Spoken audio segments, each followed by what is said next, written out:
But again, we're dealing with deceivers, liars, and people who don't want us to know the truth, don't want the people of the world to know the truth. So in chapter 10, Daniel at the top, they took out, you follow me, that the reason why Daniel was afflicting his soul for 3 full weeks. But he was afflicting himself because he had heard that Cyrus had stopped the building of this second temple.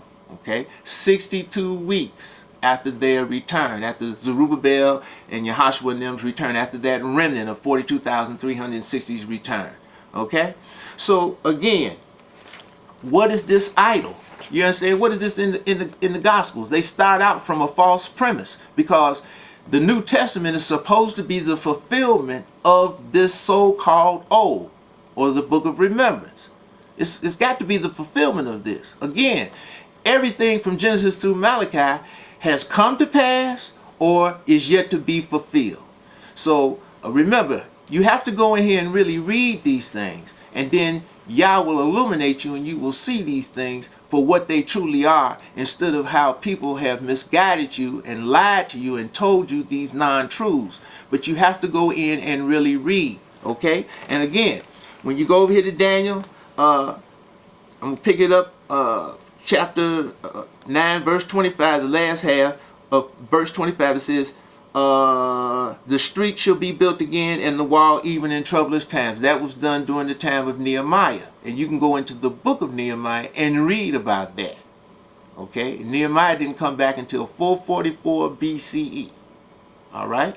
And he built the street and the wall in troublous times. And it talks about that in the book of Nehemiah. All right? And then it says in verse 26, after 62 weeks shall Messiah be cut off, but not for himself. We just told you about that. That was Zerubbabel. He got stopped. And the prince that shall come shall destroy the city and the sanctuary, and the end thereof shall be with a flood until the end of the war. Desolations are determined. The prince that came, that destroyed the city and the sanctuary, was Demetrius I, the nephew of Antiochus Epiphanes. And this happened in 161 BCE. Okay? And in verse 27 it says again, and he shall confirm the covenant. This is the prince, Demetrius I. He shall confirm the covenant or the agreement with many for 1 week, because he sent our forefathers a letter who were in the land in 161 BC after he defeated Antiochus V, his cousin. All right? He sent a letter to our forefathers who were in Jerusalem, the ones of us who were still there, and told them, said, I'm not going to treat you like my uncle and my cousin have been treating you. In other words, Antiochus Epiphanes and his son Antiochus V. He said, you know, we all right, I'll be there in a week. But he got there in the midst of the week. And when he looked down on the city, him and his army, and he saw how peaceful it was, he said, I'm not going to allow this to go. So he sent his army in, and they destroyed that second sanctuary of Zerubbabel, you know, that he built for Yah, and they destroyed the city of Jerusalem. That took place in 161 BCE. Okay? You read about this in the Maccabees, if you're fortunate enough to get one that's in its, you know, without it being tampered with. So again, with that, we're going to cut off, and we're going to leave you again with the thought of, ask your pastors, ask your ministers, ask your preachers, okay? Ask your teachers, whoever they are.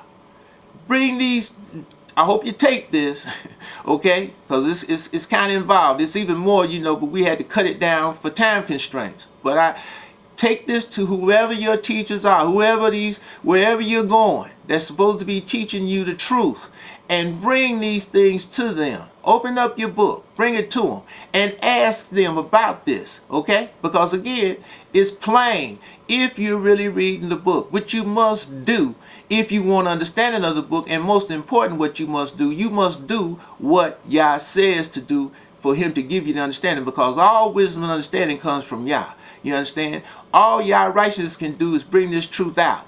You follow me? But if you're not doing what you're supposed to do, you're never going to understand it. It's just that simple. And all who want to continue to follow idols and images, you know, that's your decision. And you got to live with that. And you have to answer for that. But all who seeks peace, truth, and righteousness, then you will do the necessary things, you understand, in reading this book, and so that you can discern for yourself. And wasn't that the prophecy in Malachi chapter 3 at the end, when Yah said he had a book of remembrance written up? Malachi, the last prophet of Yah, before today. All right? The last prophet of Yah.